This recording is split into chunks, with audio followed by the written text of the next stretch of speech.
আমাদের টাকা পয়সা নাই, আমাদের অর্থ সম্পদ নাই, যে ছেলে আমাদের কামাই করে খাওয়ালো আজকে আমাদের ছেলে নাই।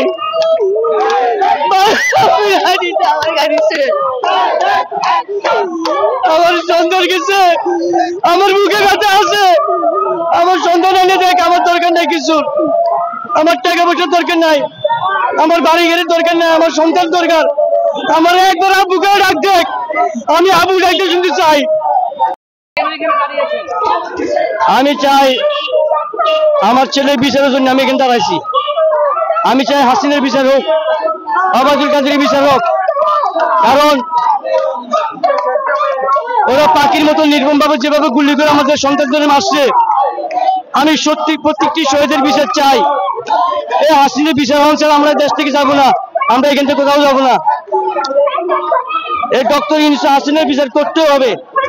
উনি আমাদের ছেলেদের রক্তের উপর দাঁড়াইয়া শপথ কাইরা আজকে এখানে 10 মাস হয়ে গেল, এখন বিচার কেন আমরা পাচ্ছি না? আমরা বিচার চাই। 10 মাস হয়ে গেল, উনি কি কাজ করতেছে? আমাদের কোনো বিচার করতেছে না কেন?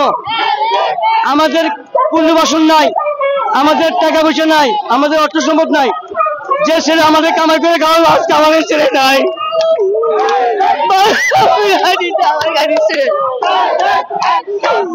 আমার সন্তান গেছে, আমার বুকে ব্যথা আছে, আমার সন্তান এনে দেখ, আমার দরকার নাই কিছু, আমার টাকা পয়সার দরকার নাই, আমার বাড়ি গাড়ির দরকার নাই, আমার সন্তান দরকার।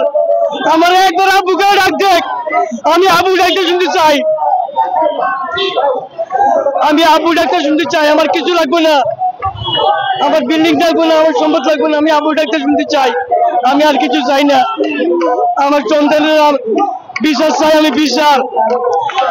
এই দেশে আওয়ামী লীগের বিচার না হওয়া পর্যন্ত আমরা এই রাজপথ ছাড়বো না, রাজপথে থাকবো, রাজপথে আসছি, থাকবো ইনশাল্লাহ, রাজপথে আমরা ছাড়বো না।